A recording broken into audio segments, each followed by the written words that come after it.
pleasure to interview our expert for the Stufkens about the topic snake bites and first aids. This is an important topic because it's necessary to be prepared with first aid, to act immediately, to assist yourself or a colleague in any accident of snake bites. So thank you for your time. You're welcome. I know that there are many reports, but it's not known at which time of the year are more frequent the appearances of the snakes. So based on what is your opinion, based on your experience about when are more frequent during summer or during winter, and why? Okay, first of all, here we don't have summer and we don't have winter. We have a wet season and we have a dry season. Okay? Obviously, during the wet season, there's more food around. For example, you can see there are more birds at the moment, there are more seeds, there are flowers on the trees. So, with more vegetation, more fruit means more birds, more rodents, more lizards and everything. And so obviously they're going to be, the snakes will have more food. In the dry season, not as much food, and so not as many snakes. But the snakes are always around. It's just normally we don't see them because most of the snakes are nocturnal. Because there's so many birds around, hawks and falcons, that would catch a snake. So for that reason, most snakes are nocturnal. And that's why we rarely see snakes during the daytime. And we rarely have anybody getting bitten by a snake, because most poisonous snakes act at night. They hunt at night. And so during the day, they're hiding under a log, under rocks, under old wood. So they all have to feed. And since we do not have a true winter, we don't have a cold winter here, they're active all year round. Okay, so what do you think about what is the country with more reports about the snake bites, or it's the same? Well, the most toxic snakes are in Australia, the land snakes. They're in Australia. You do have toxic snakes also in Africa, but the most toxic are in Australia. However, in Latin America, especially in the tropical and subtropical regions, there are snakes which inhabit areas which are farmed. For example, on the north coast of Honduras, we have a snake called the Fedelance, right? You call it in Spanish Barba Amarilla. And this snake is found in the banana and palm oil plantations. And because people are always walking there, there are numerous, reports of bites. So when people go into areas where we have these snakes, they're going to get bitten. On campus, however, there are poisonous snakes, maybe 3 varieties, but there are very few incidences of snake bites here because most people know where these snakes are. And so here on campus, in my time with the CVA, the ambulance, I've heard of 3 incidences. 2 of those where people picked up the snakes, so their own stupidity. The other one where there was a person who was drunk and just lying inside. I consider that misinformed people believe that all the snakes are alike or cause the same damage. But however, you can explain what determines the severity of the bite. Oh, the bite. Okay. First of all, there are more non-venomous snakes than venomous snakes. Okay? And that's something that's extremely important. The majority of the snakes we have here in Honduras and on campus are not venomous. They're not venomous. However, what would happen if I were to start touching you, what would you do? And You would react. Okay? Defensively. Or maybe you even slap me. Maybe you even hit me. Well, so what do you think would happen if you tried to grab a wild animal? they will be reacted. Don't react. Snakes do not attack. Snakes defend themselves. So if a snake bites a person, it's defending itself because the person is trying to grab it, or maybe it's disturbing where it's sleeping. You know, you put your hands under a log trying to put stuff out, it thinks it's being attacked. So snakes do not attack, they defend. We have a true coral snakes here on campus, very rare. Okay. We have the rattlesnakes on campus, also, they're not very common. Okay, and then we have some vipers, but these are not common here. Normally you don't find them because anywhere where people frequent, snakes are not going to go there. Snakes are not stupid animals, okay? They will not go where they're humans, right? So they'll look for high grassed areas. They'll look for areas of a lot of rocks. Look for areas with fallen trees where they can hide. And so any snake that bites a person would normally bite the person because it's defending itself. Just like you try and grab a cat, a strange cat, you try and stroke a strange dog, it'll do the same thing. Okay, and what are the features that have snake poison? What are they? The characteristics are... Oh, okay. In Honduras, there are two kinds of poison. Okay? Poison that affects the blood, hemolytic, and poison that affects the nerves. And at the clinic here, we have two kinds of anti-venom against snakes, whose poison affects the blood.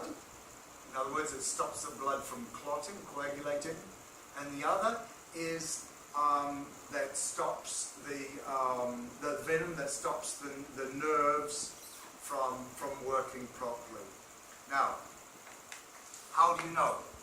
Well, if your blood doesn't clot and you get an injury, it will just bleed and bleed and bleed. And so a doctor can see by the sign of the injury, okay, and the effects. If it's a blood a venom that attacks the blood, okay, then you'll see darkening around the area of the bite. If it's venom that affects the nerves, people will lose the use of the arms or the legs, they'll have problems breathing. So these are the two things, and it's easy to see the signs because it depends on what happens to the person's body. And those snakes automatically inject the venom with their bite, or they can decide inject the venom as a voluntary action? Okay. First of all, you've got to remember that snakes defend themselves, right? Now, snakes have venom to immobilize their prey. In other words, immobilize the animals that they are hunting. So, when a snake, for example, grabs or bites a rat, it'll inject venom into the rat to immobilize the rat. Now, a snake is not going to waste poison on a human, because there's no way this snake can eat you. Snakes do not have teeth that can cut the meat. Snakes ingest their meal whole.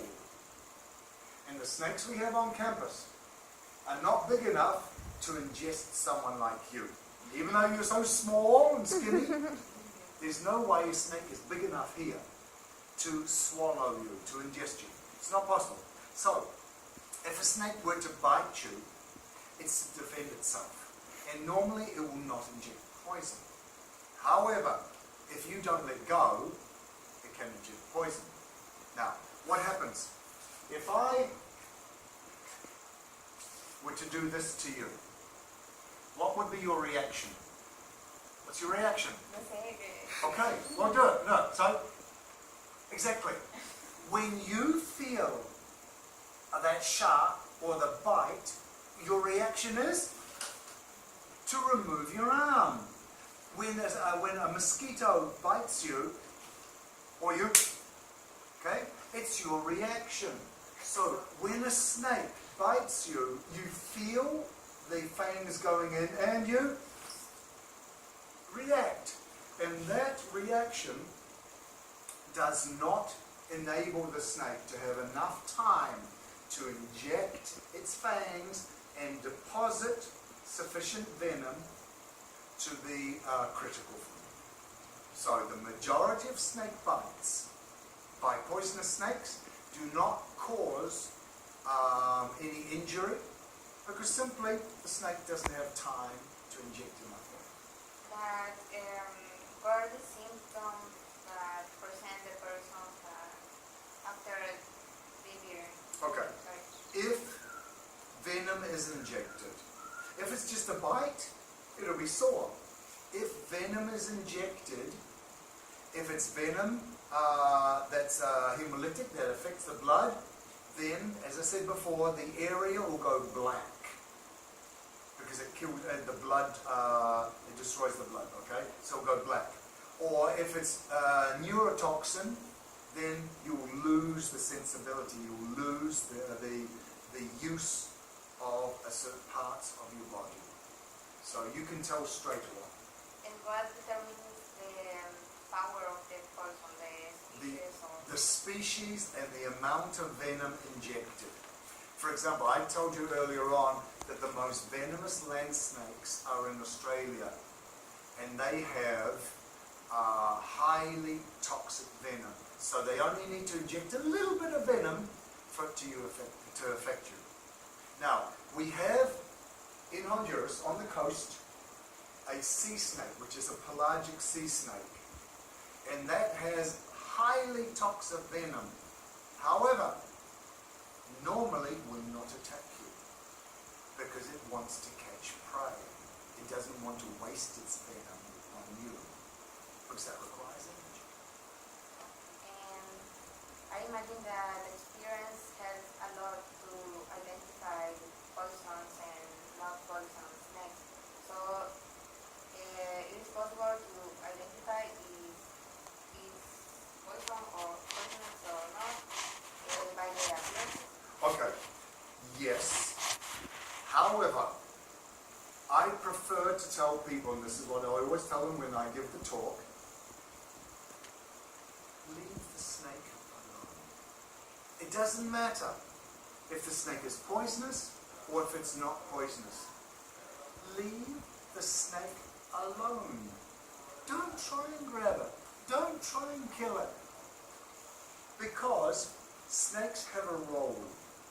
Snakes maintain an ecosystem, or the equilibrium in an ecosystem. For example, if a snake eats other snakes, like the coral snake, it maintains a stable population of coral snakes.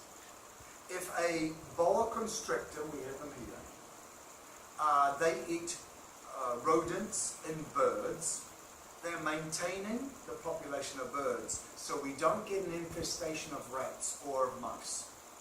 Other snakes eat insects, okay, like cockroaches and crickets, etc. And so these snakes are controlling the populations. The biodiversity is stable. There are snakes we have in the trees here called vine snakes, and they kill a number of birds. But that's ensuring that the bird population is stable.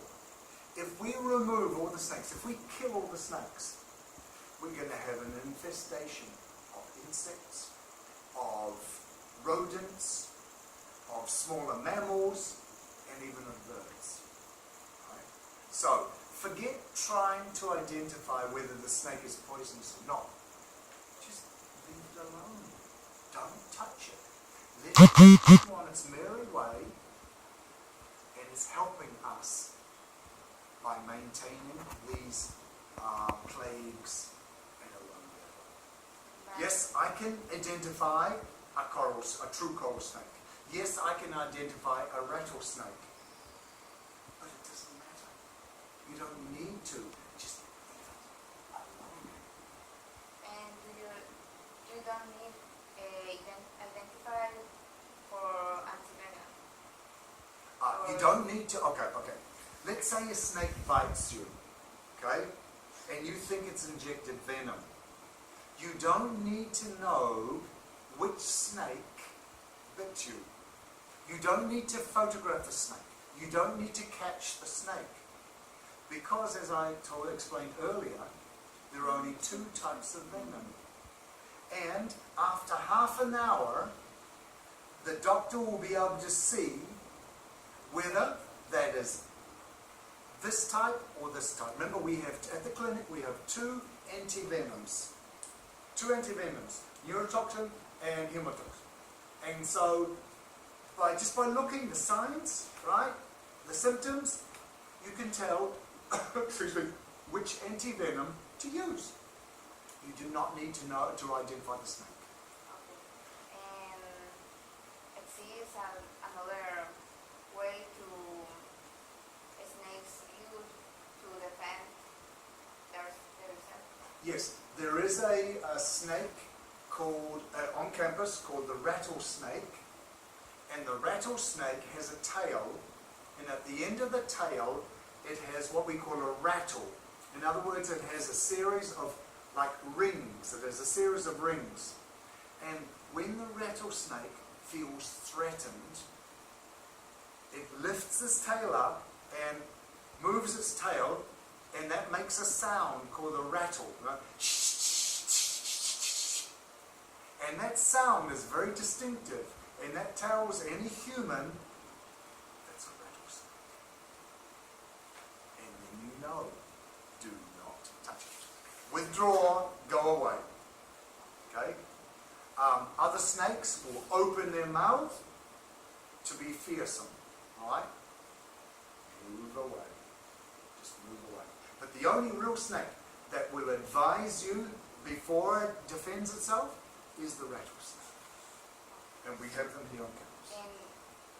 In the case if I kill a snake... Why would you kill a snake? In the case of...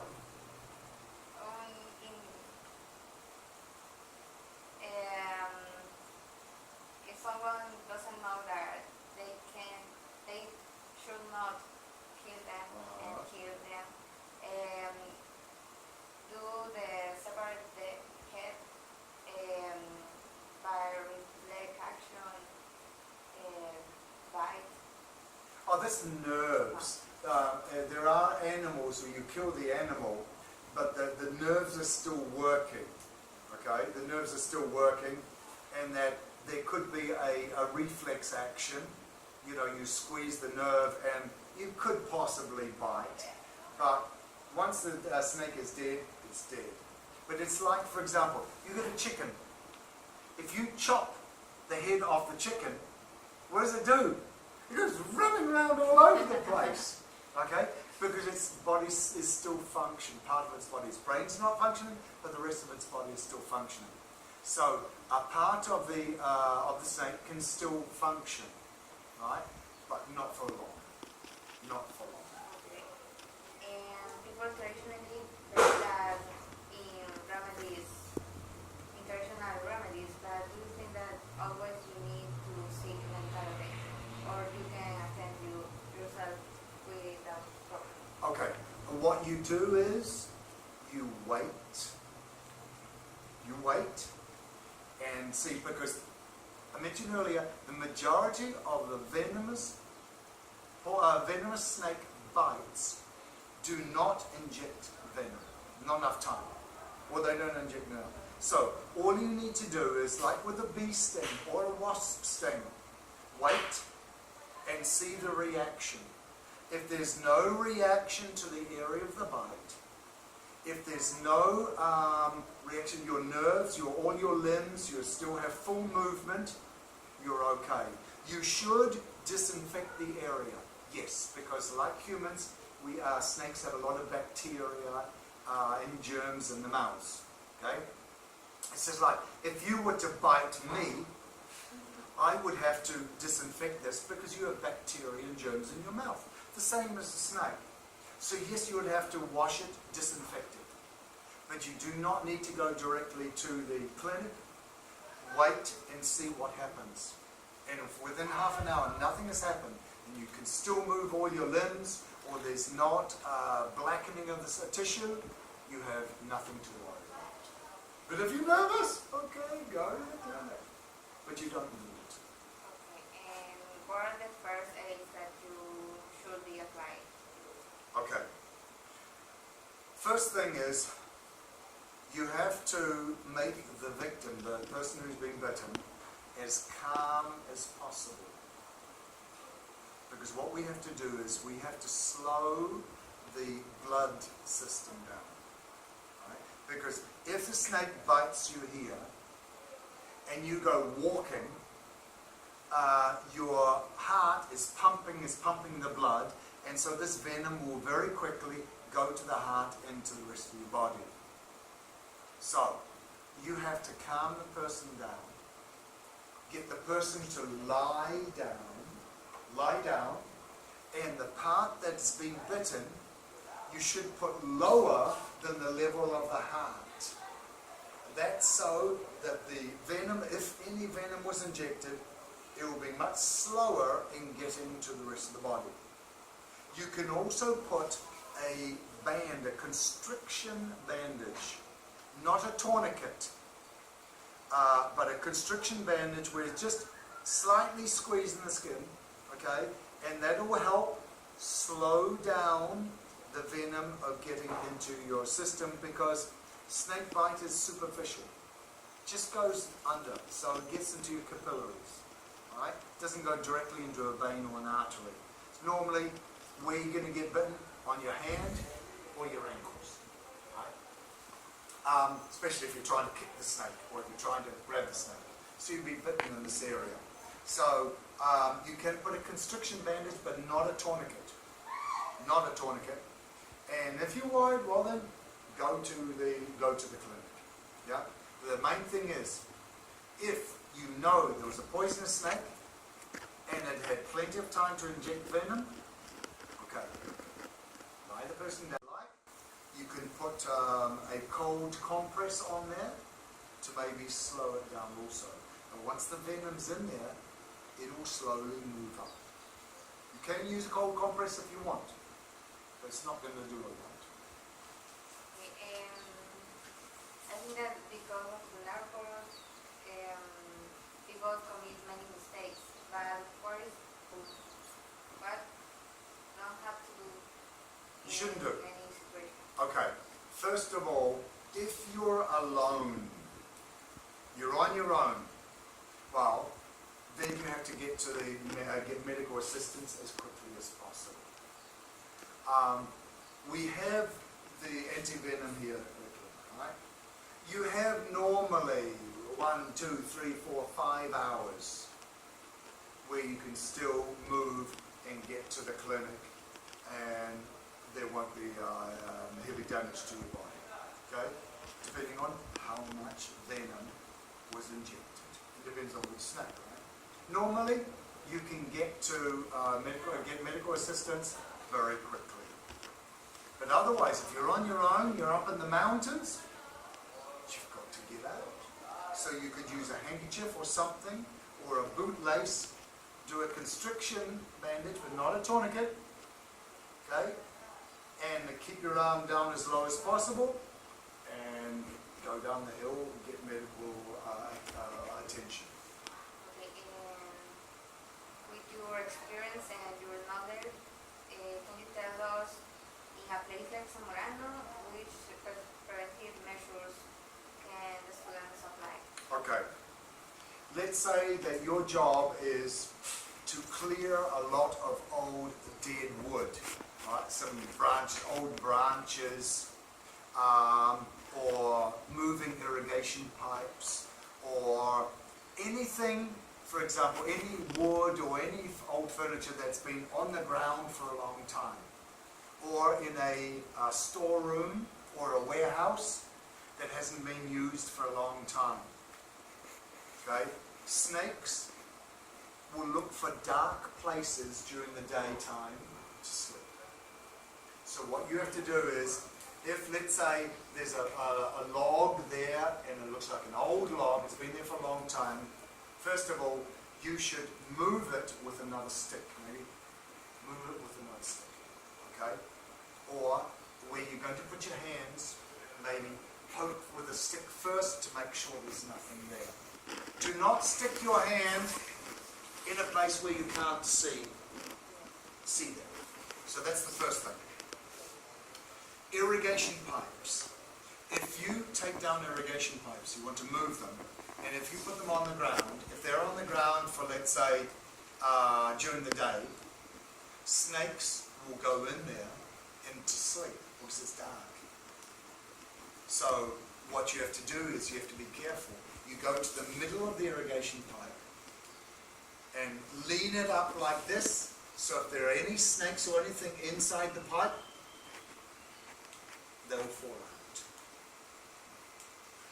A warehouse, any place that has not been touched for a long time, you have to be careful of poisonous spiders and poisonous snakes. Right? So you have to be very careful, put a good light on there, and very carefully move things slowly, right? Because snakes could be sleeping on the floor or on the rafters.